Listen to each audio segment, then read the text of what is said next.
Hello बच्चों, let's read the question. The question says, compare the wavelength for the first three lines in the Balmer series with those arise from the similar transition Be3 plus ion neglect reduce mass effect. Okay. For this question, सबसे पहले हम इसका की concept लिखेंगे and इस question के लिए जो की कॉन्सेप्ट है दैट इज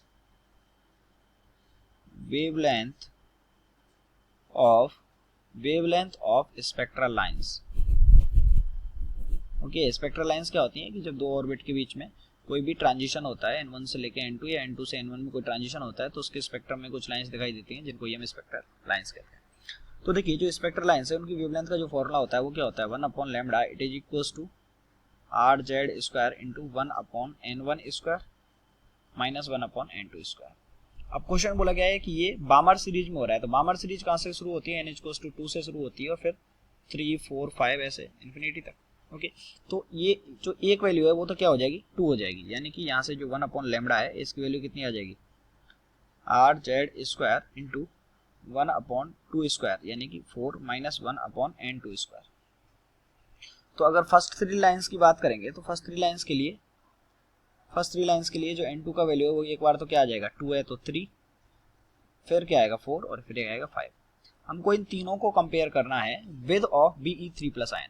तो देखिए दोनों में ये वाला नंबर तो सेम रहेगा. ओके चाहे हाइड्रोजन हो, क्योंकि दोनों में सिमिलर ट्रांजिशन बोला है ना, तो चाहे हाइड्रोजन हो या फिर Be3 प्लस हो या फिर यहाँ पे हाइड्रोजन हो. ओके दोनों के लिए तो सेम रहेगा. Okay compare the wavelength for the first three lines in the बामर series with those arise from the similar transition Be3 plus. Okay तो इसमें कितना भी रहे ये हमेशा क्या रहेगा, इससे ये वाली वैल्यू तो क्या रहेगी सेम रहेगी. ओके तो अगर हम यहाँ पे बेरिलियम के लिए अगर हम वेवलेंथ देखेंगे तो आप देखेंगे जो 1/λ है इट इज इनवर्सली प्रोपोर्शनल क्या है, क्योंकि ये नंबर तो क्या है कांस्टेंट है, ये नंबर तो क्या है कांस्टेंट है. ये क्या है 1/4 हो गया, ये 1/4 है 1/4 माइनस 1/n स्क्वायर. n का कोई वैल्यू होगा 3 4 5 वो हाइड्रोजन और बेरिलियम दोनों के लिए सेम होगा, तो ये नंबर तो कांस्टेंट हो गया.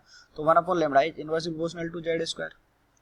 ओके यानी कि जिसका z ज्यादा होगा, तो बेरिलियम के लिए z कितना होता है, बेरिलियम 3 प्लस के लिए जो z का वैल्यू है वो कितना होगा 4 होगा और हाइड्रोजन के लिए कितना होगा 1 होगा.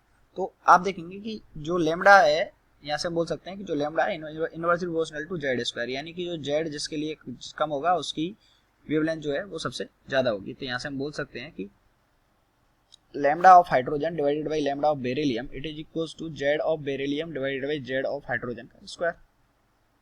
तो lambda of hydrogen it is equals to lambda of ये लैम्डा ऑफ हाइड्रोजन आएगा, lambda of hydrogen equals to lambda of beryllium into ये कितना हो जाएगा 4/1 का स्क्वायर यानी 16, यानी कि जो हाइड्रोजन की वेवलेंथ है तीनों ट्रांजिशन के लिए. अब इसमें हम n का वैल्यू चाहे 3 रखेंगे तो भी कंपैरिजन करेंगे तो ये सेम ही आएगा, क्योंकि 3 4 5 रखने पर ये नंबर तो क्या रहना है दोनों के लिए कांस्टेंट रहना है. तो तीनों के लिए जो हाइड्रोजन की वेवलेंथ है वो बेरिलियम की वेवलेंथ से 16 टाइम्स ज्यादा होगी. 16 टाइम्स होगी, एक्चुअली 15 टाइम्स ज्यादा होगी. I hope you understood it well. Best of luck.